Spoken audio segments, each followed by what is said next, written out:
آخری بات کرتا ہوں۔ یزید جامع مسجد دمشق کا خطیب ہے۔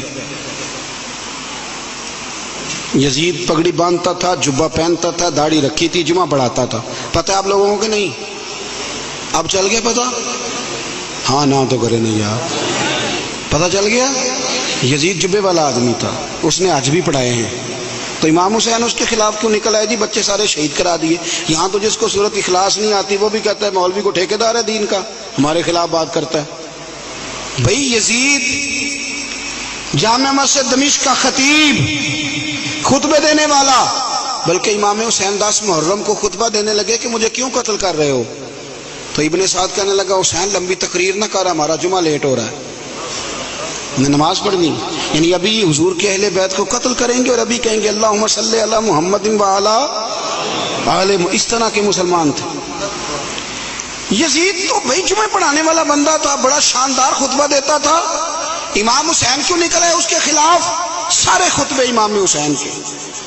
امام علی مقام ہر جگہ پہ یہ کہتے ہیں کہ چونکہ یزید نمازیں چھوڑ کے پڑھتا ہے، چونکہ میں نے اپنی آنکھوں سے اسے مدینے میں شراب پیتے دیکھا ہے، چونکہ رنڈیوں کا ناچ دیکھتا ہے، مجرا، گندی مووی، مجرے دیکھتا ہے، مجرے، عورتوں کا ناچ دیکھتا ہے، اللہ کے حلال کو حرام اور حرام کو حلال کہتا ہے، لہذا مسلمانوں کا حکمران بننے کے قابل ہے۔ اور امام علی مقام نے فرمایا اور خطبے میں فرمایا یزیدیوں تم مانتے نہیں کہ وہ شرابی ہے؟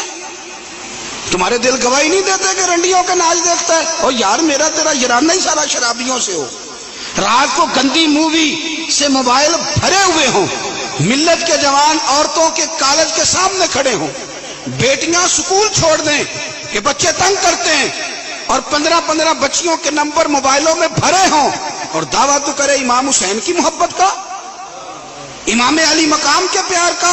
میں ذمہ داری سے کہتا ہوں جو بے حیائی کرتا ہے، فحاشی پھیلاتا ہے، گند کو فروغ دیتا ہے، قیامت کے دن حضرت عباس اس کا گریبان تھام کے میدان محشر میں کھڑا کر لیں، حضرت علی اکبر اسے محشر کے میدان میں کھڑا کریں، پوچھیں گے ہم نے جوانیاں لٹا دی شراب کباب کے خلاف اور تمہاری راتیں اس کے ساتھ بسر ہوتی رہی؟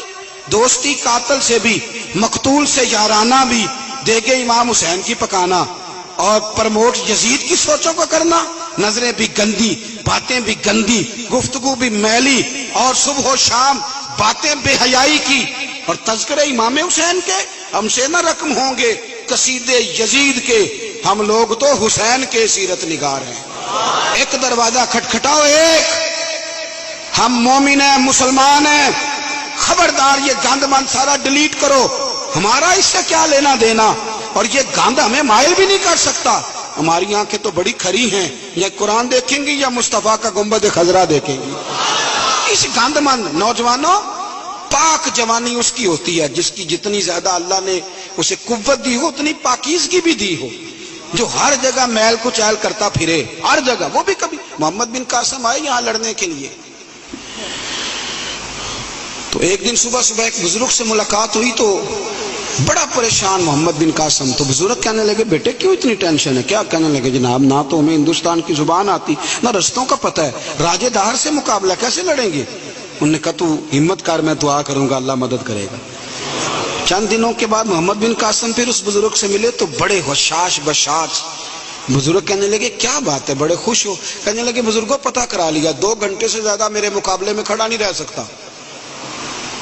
جوانوں جاگ کے سننا، 2 گھنٹے سے زیادہ کھڑا نہیں رہے گا۔ کہا کیوں؟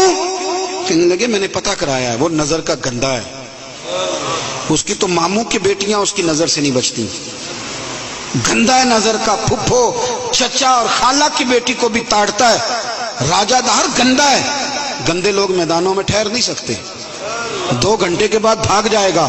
میں 17 سال کا جوان ہوں، چڑھتی جوانی ہے، پر اگر زبان پر کوئی چیز جاری رہتی ہے تو مصطفیٰ کریم کے دین کے ترانے جاری رہتے ہیں۔ یہ کیا بات ہوئی کہ مسلمان ہو، کلمہ گو، اور وہ کہے جی ہو بڑا مشکل ہے جوانی میں بچنا؟ کیا مشکل ہے؟